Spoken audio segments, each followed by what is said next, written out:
Cantilever assembly के विषय में जानेंगे। कैंटिलीवर यह एक इंसुलेटेड स्विलिंग टाइप असेंबली है जो कि विभिन्न साइज की जीआई ट्यूबों से मिलकर बनी हुई है, जो ओइची की कैटनरी सिस्टम को न केवल सपोर्ट करती है बल्कि यथास्थान बनाए रखती है और पिंटोग्राफ को करंट कलेक्शन में सुविधा प्रदान करती है, चाहे स्पीड कितनी भी हो। यहाँ कैंटिलीवर असेंबली उच्च गति यानी हाई स्पीड का एक डायग्राम बना हुआ है, जिसमें पार्ट्स को नंबर देकर उसी नंबर अनुसार लिस्ट वहां लिखी हुई है। सबसे पहला है ट्रैक्शन मास्ट, इसके बाद दूसरा नंबर है स्टे इंसुलेटर। ये स्टे इंसुलेटर एक तरफ से हुक होता है और एक तरफ स्टील ट्यूब में लगा हुआ होता है। तीसरा है बीटी इंसुलेटर। ये बीटी इंसुलेटर तिरछा लगा हुआ होता है और उस पे स्ट्रेस लोड होता है, पूरा ओइची का भार इसी इंसुलेटर पे होता है। चौथा नंबर है स्टे ट्यूब। यह गैल्वेनाइज्ड की एक ट्यूब होती है जिसका इनर डाया 28.4 mm तथा आउटर डाया 33.7 mm होता है। इसके बाद ब्रैकेट ट्यूब, यह लार्ज ब्रैकेट ट्यूब का इनर डाया 40 mm और आउटर डाया 49 mm होता है। यह भी जीआई की बनी होती है। इसके बाद यह है स्टे स्लीव। यह स्लीव एसटी ट्यूब पर पूरी चढ़ी होती है। इसके होल इसमें थ्रू होते हैं और सातवां नंबर जो स्टेस एडजस्टर है उसको साथ में पकड़ के रखती है और एसटी ट्यूब की लंबाई को कम या ज्यादा करने में सहायता प्रदान करती है। यह स्टे स्लीव है, जिसे बोलचाल की भाषा में लोग टीटी स्लीव के नाम से जानते हैं। जीआई की बनी होती है, जिसका आरआई नंबर 2403-1 होता है। यह पूरी तरह से एसटी ट्यूब पर चढ़ी हुई होती है और इसमें दो नट बोल्ट होते हैं जो कि पॉइंटेड होते हैं कुछ इस तरह, और टीटी स्लीव में से आर पार जाकर एसटी ट्यूब में से निकलकर वह स्टे एडजस्टर के ऊपर टाइट होते हैं और इसकी सहायता से टीटी स्लीव, स्टे ट्यूब और स्टे एडजस्टर एक साथ बंधे हुए होते हैं। सातवां है स्टे एडजस्टर। ये एक सॉलिड चीज है जिसमें 3-3 सेंटीमीटर के दूरी पर काउंटर होल बने हुए होते हैं, जो कैटनरी के स्ट्राइडर एडजस्ट करने के लिए आगे या पीछे हो सकता है। उसी की आई पीस में ब्रैकेट सस्पेंशन लगा हुआ होता है। यह ट्यूबुलर स्टे एडजस्टर है जो कि सॉलिड होता है। सामने में आई पीस बनी होती है और 12 काउंटर होल होते हैं जो कि एक दूसरे से 3 सेंटीमीटर सेंटर टू सेंटर दूरी पे होते हैं। इसमें एक टीटी स्लीव कुछ इस तरीके से पूरी हुई होती है और ये दोनों नट उसमें जाकर टाइट होते हैं और इसके बीच में एसटी ट्यूब आती है। इस तरीके से ये टीटी एडजस्टर आगे पीछे होकर कैटनरी स्ट्राइडर को एडजस्ट करने में हमें सहायता प्रदान करता है।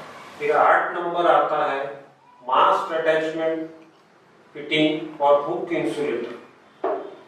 यह मास फिटिंग फॉर हुक इंसुलेटर है, जो कि टोटल 13 सेंटीमीटर लेंथ की होती है, लेकिन इसकी इफेक्टिव लेंथ, क्योंकि इसमें स्टे इंसुलेटर लगता है, सो 10 सेंटीमीटर ही इसकी इफेक्टिव लेंथ आती है। इसमें स्टे इंसुलेटर पुराने के लिए ऊपर में एक ग्रू दिया गया है, ये दिखाई देता है यहाँ, जिसका ऊपर होना अत्यंत आवश्यक है।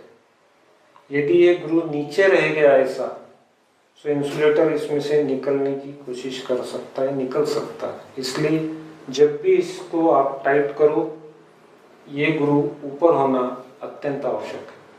9वां नंबर है रजिस्टर आर्म हुक, जिसे बोलचाल की भाषा में लोग सी क्लैंप भी कहते हैं। इसके हुक में रजिस्टर आर्म लगी हुई होती है। यह रजिस्टर आर्म हुक है, जिसका कि RI नंबर 2160-1 है।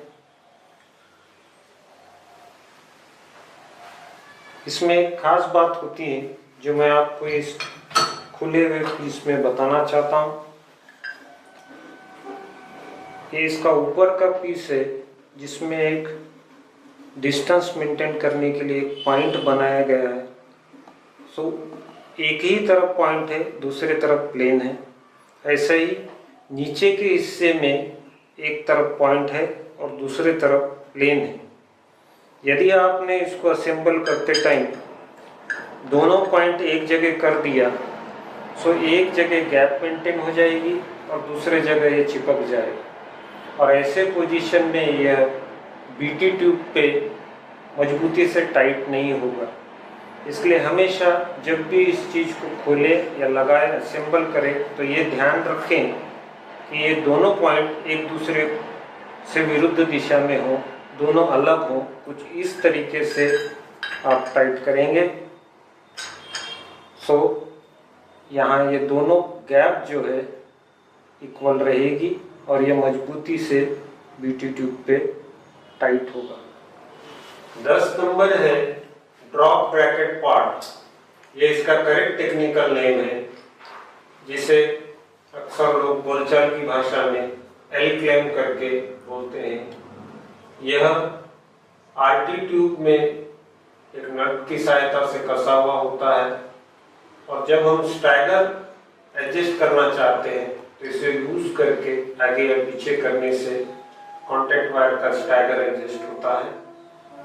यह ड्रॉप ब्रैकेट पार्ट है, इसके बीच में से इधर RT जाती है और एक नट बोल्ट की सहायता से वो टाइट होता है। साधारणतः लोग इसे L क्लैंप के नाम से जानते हैं, जिसका RI नंबर 2361-1 है। इसमें यहाँ नीचे एक ग्रूव होता है, जिसमें से स्टेडी आर्म फंसा के इसमें लगाया जाता है, और स्टेडी आर्म का पीछे का हिस्सा इस पॉइंट के ऊपर रेस्ट होने के बाद यह RT को भी लेके उठता है। जब भी पिंटो का प्रेशर पड़ता है, सो कॉन्टैक्ट वायर के साथ स्टेडी आर्म भी ऊपर जाता है। अगर वो ज़्यादा अत्यधिक ऊपर गया तो इस पॉइंट पे लॉक होकर उसके बाद में L क्लैंप को भी ऊपर उठाता है। यदि ये चीज़ ना हो तो स्टेडी आर्म तो ऊपर उठ जाएगा, लेकिन पिंटोग्राफ का पैन L क्लैंप को हिट कर सकता है। इसलिए L क्लैंप और स्टेडी आर्म का प्लम्ब होना और इस पॉइंट का बहुत महत्व है। 11 नंबर है रजिस्टर आर्म, जिसे लोग RT ट्यूब की नाम से जानते हैं। इसका भी इनर डाया 28.4 और आउटर डाया 33.7 होता है। GI की बनी होती है और पैरेलल टू ग्राउंड होती है ड्रॉपर की सहायता से, जिसमें ये drop bracket part nut bolt की सहायता से लगा होता है और उसमें आगे स्टेडी आर्म लगा रहता है, जो कि कॉन्टैक्ट को होल्ड करता है। इसके बाद 12 नंबर है BFD आर्म क्लैंप, जिसे लोग आईपीस के नाम से जानते हैं।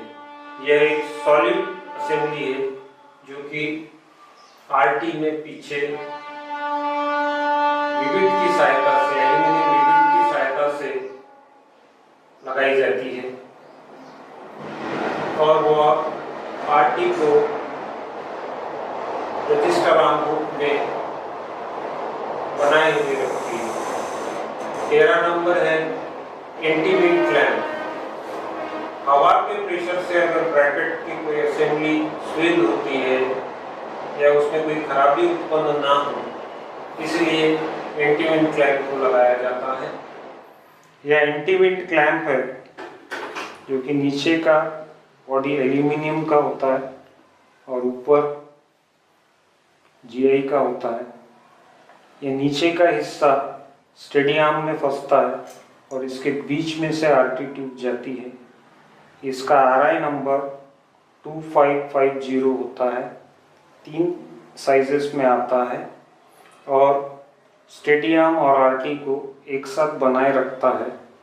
विंड प्रेशर से जो भी खामियां ब्रैकेट में उत्पन्न होंगी उसको रोकता है। 14 नंबर है पीएफबी स्टेडी आर्म।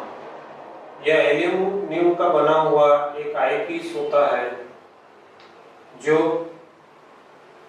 कांटेक्ट वायर को हमेशा अपनी ओर खींच के रखता है, स्टैगर मेंटेन करने में सहायता प्रदान करता है। उसके बाद 15 नंबर है मास ब्रैकेट फिटिंग, जिसे लोग जनरली बॉटम फिटिंग के नाम से जानते हैं। यह फिटिंग मास पे स्टेबल लगी होती है और इसके आगे से यह स्लीव होने में सहायता प्रदान करती है, जिसके अंदर में ब्रैकेट ट्यूब लगा हुआ होता है। यह मास्ट ब्रैकेट फिटिंग है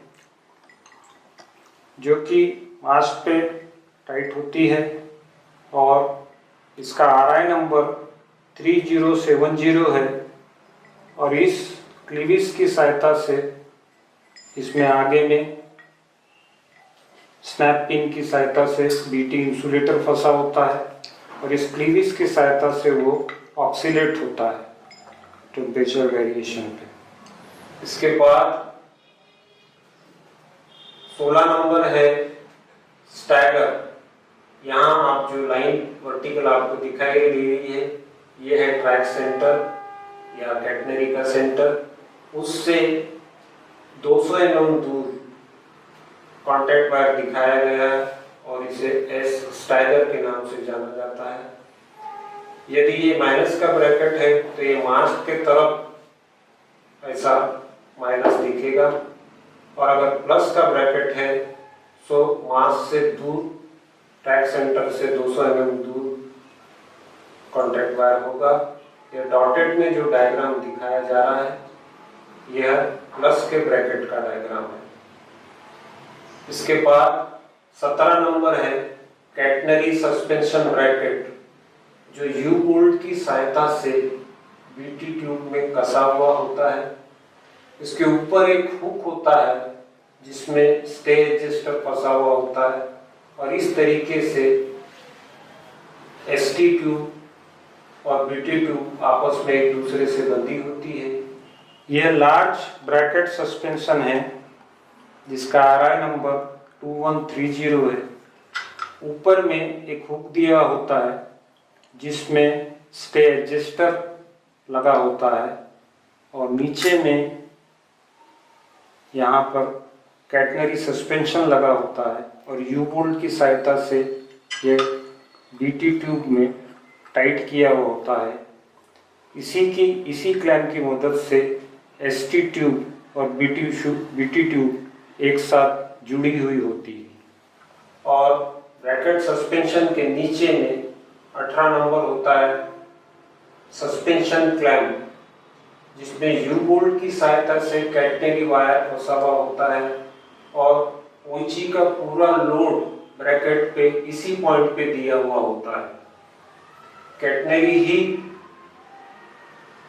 ड्रॉपर की सहायता से कांटेक्ट का लोड उठाए रखती है और इस कैटनरी सस्पेंशन में यू बोल्ट की सहायता से बंधी हुई होती है।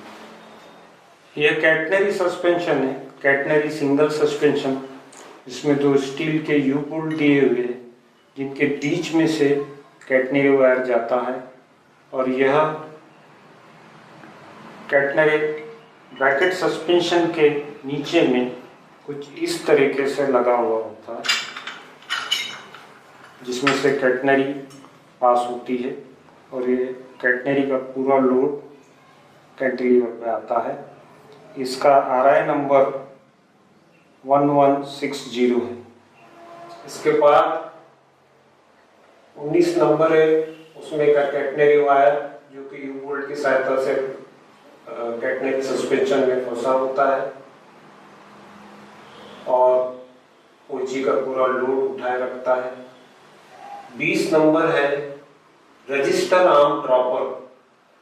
यह 7 mm मोटा सॉलिड कॉपर वायर होता है जो BT क्लिप और RT क्लिप के सहायता से RT को पैरेलल टू ग्राउंड बनाए रखने में सहायता प्रदान करता है। यह RT क्लिप है जिसका कि RI नंबर 2481-1 है। इसमें से RT ट्यूब के ऊपर ये टाइट होती है और ऊपर से जो BT के पास से जो इंक्लाइन ड्रॉपर से मैंने आता है वो बीच में रखकर ये टाइट होती है। साथ में एक स्प्लिट पिन डाला जाता है ताकि ये नट खुले ना। इस नट बोल्ट में होल होता है स्प्लिट पिन डालने के लिए। इसका टाइट होना बहुत ज़रूरी है। यदि यह RT क्लिप में स्लिप होने लगे तो RT नीचे आ जाएगी, स्टडी आर्म भी नीचे आ जाएगा, उसमें बंधा हुआ इंक्लाइन भी नीचे आ जाएगा और वो पिंटो को हिट करेगा। इसलिए इसका मजबूती से अपनी जगह पे टाइट होना अत्यंत आवश्यक है। यदि आपको मेंटेनेंस के दौरान कोई क्लिप ढीली दिखाई दे या उसमें किसी किस्म की पैकिंग लगाई हुई दिखाई दे तो उसे तुरंत निकाल दें और नई मजबूत क्लिप मजबूती से उसमें टाइट करें। 21 नंबर है ड्रॉपर क्लिप जो कि GI की बनी होती है और BT ट्यूब में एक 1650-38 के नट बोल्ट की सहायता से टाइट होती है जिसके साथ में ड्रॉपर लगता है जो कि RT को पैरेलल बनाए रखता है। यदि माइनस का ब्रैकेट होगा तो BT में ड्रॉपर क्लिप लगेगी और कुछ इस तरीके से ड्रॉपर रहेगा। लेकिन यदि प्लस का ब्रैकेट है, या डॉटेड में हमने प्लस का ब्रैकेट दिखाया है, प्लस का स्टाइगर दिखाया है, तो फिर ड्रॉपर लंबा लगता है। RT क्लिप तो लगेगी ही, लेकिन ये ड्रॉपर सीधा कैटनरी सस्पेंशन के नीचे में जाके लगेगा और इस तरीके से फिर भी RT को पैरेलल बनाएगा। Dropper clip for large BT के लिए ड्रॉपर क्लिप है जिसका कि RI नंबर 2277 है। यह BT ट्यूब में टाइट होती है और इस गैप में से 7 mm ड्रॉपर वायर जाके RT क्लिप की सहायता से पकड़ता है। इस तरीके से कैंटिलीवर के मुख्य रूप से 21 पार्ट होते हैं जिन्हें यहाँ बताने की हमने कोशिश की।